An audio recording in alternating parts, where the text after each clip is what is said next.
దేవుని పరిశుద్ధ నామమునకు మహిమ కలుగునుగాక. ప్రిలారా, ప్రభునామన మీ అందరికీ వందనములు. ఈరోజు విశ్రాంతి దినము, పునరుత్థాన ఆరాధన. ప్రతి ఒక్కరూ కూడా ప్రార్థనాపూర్వకంగా దేవుని సన్నిధిలో విధేయులై ఆయన మాటకు లోబడి ప్రార్థించినట్లయితే దేవుడు ఆశ్చర్య కార్యములు జరిగిస్తారు. మీలో ప్రతి ఒక్కరూ కూడా ఆరోగ్యాలతో ఉండాలని, ప్రత్యేక అవసరత క్రీస్తు మహిమేశ్వరుని తీరాలని,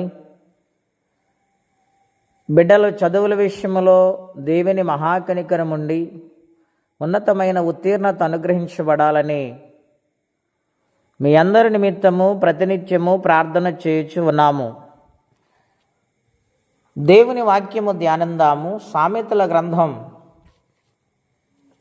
3వ అధ్యాయము 1వ వచనం. నా కుమారుడా, నా ఉపదేశమును మరువకము, నా ఆజ్ఞలు హృదయపూర్వకముగా గైకొనము. అవి దీర్ఘాయువును సుఖజీవముతో గడుచు సంవత్సరములను శాంతిని నీకు కలుగచేయును. ప్రియమైన దేవుని బిడ్డలారా, పరిశుద్ధాత్మ దేవుడు మనందరితో మాట్లాడును గాక. జ్ఞాని అయిన సొలొమోను ద్వారా పరిశుద్ధాత్మ దేవుడి గ్రంథాన్ని వ్రాయించారు. ఇక్కడ నా కుమారుడా, నా ఉపదేశమును ఆలకించంటూ ఉన్నాడు. అది మరవవద్దని చెబుతున్నాడు దేవుడు. ఉపదేశం అనగా దేవుని యొక్క మాట, దేవుని యొక్క బోధ. ఎవరైతే దేవుని మాట వింటారో, ఆయన మాటకు లోబడి జీవిస్తారో, వారి జీవితాలు ఏ విధముగా దేవుడు అనుగ్రహిస్తారు. ఇక్కడ వ్రాయబడింది దీర్ఘాయువును సుఖజీవము గడుచు సంవత్సరములు శాంతిని దేవుడు అనుగ్రహిస్తానని వాగ్దానము చేస్తూ ఉన్నాడు. ప్రియులారా, ఈనాటి దినాలలో ఎవరు శాంతితో ఉన్నారండి? నెమ్మదితో ఉన్నారు? ఏ యొక్క మనిషి జీవితంలో చూసినా ఏదో ఒక సమస్య, ఏదో ఒకటి లోటు, ఏదో ఒక బలహీనతతో మనిషి జీవిస్తూ ఉన్నాడు. ఇటువంటి మానవుణ్ణి దేవుడు పిలుస్తూ ఉన్నాడు. నీకు నెమ్మదిని శాంతిని అనుగ్రహించు దేవుడినై ఉన్నాను. నా ఉపదేశమును ఆలకించి మరువవద్దు అని దేవుడు మాట్లాడుచు ఉన్నారు. మరి దేవుని మాటలు వింటున్నామండి? దేవుని మాట కొరకు జీవిస్తున్నామా? అలాగున జీవిస్తే దీర్ఘాయుష్యమంతులుగా దేవుడు కాపాడుతానని వాగ్దానం చేస్తూ ఉన్నారు. ఆయన దయ ఎల్లప్పుడూ కూడా మన మీద ఉంటుందని ఆయన మాట్లాడుచు ఉన్నారు.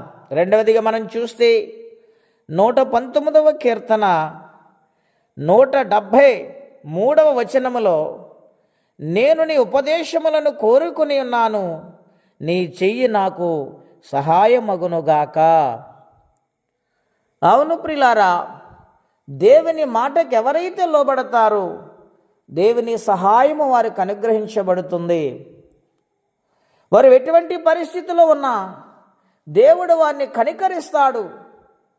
ఏ సమస్యలున్నా ఆ సమస్యల నుండి విడుదలిస్తారు. ఏ యొక్క ఆపదలున్నా దేవుడు తప్పించి సహాయము చేస్తారని వాగ్దానం చేస్తూ ఉన్నారు. గనుక దేవుని మాటకు లోబడే బిడ్డలుగా మనం ఉండాలి. ఆయన ఉపదేశాన్ని ఎల్లప్పుడూ వినువారుగా, ఆలకించువారుగా, ఆ ప్రకారము జీవించేవారుగా మనము మారాలి. అప్పుడే దేవుడు సంపూర్ణంగా దీవించి సహాయము చేసి దీర్ఘాయువుతో నింపుతానని, నెమ్మదిని కలుగజేస్తాను వాగ్దానము చేస్తూ ఉన్నారు. గనుక దేవుని మాట వినేవారిగా ఉండాలి. మొట్టమొదటి రాజు సౌలు దేవుని మాట వినకపోవటం వలన దేవుడు బాధపడ్డాడు. తన ప్రవక్తను సమూయేలును పంపించి మాట్లాడుతూ ఉన్నాడు. అమాలేకుల విషయంలో. ఆయన అంటూ ఉన్నాడు, బలులర్పించట కంటే, దహన బలులర్పించట కంటే దేవుని మాట వినుట ఎంతో శ్రేష్టం. అవును ప్రిలారా, ఆయన మాట ఆలకించండి, దేవుని దీవెన పొందండి. అట్టి కృపా తీర్మానం పరిశుద్ధాత్మదేవుడు మనందరికీ దయచేయునుగాక. ఆమేన్. ప్రార్థన అండి. అత్యంత కృప కలిగిన దేవా, మహోన్నతమైన మీ నామం కొరకే వందనాలు. ఈ విశ్రాంతి నెలలో ప్రతి ఒక్కరిని ఆశీర్వదించమని యేసు నామములో అడిగి వేడుకొనుచున్నాము తండ్రి. ఆమేన్. దేవుడు దీవించునుగాక. ఆమేన్. ఘనమైన స్తుతిగానమా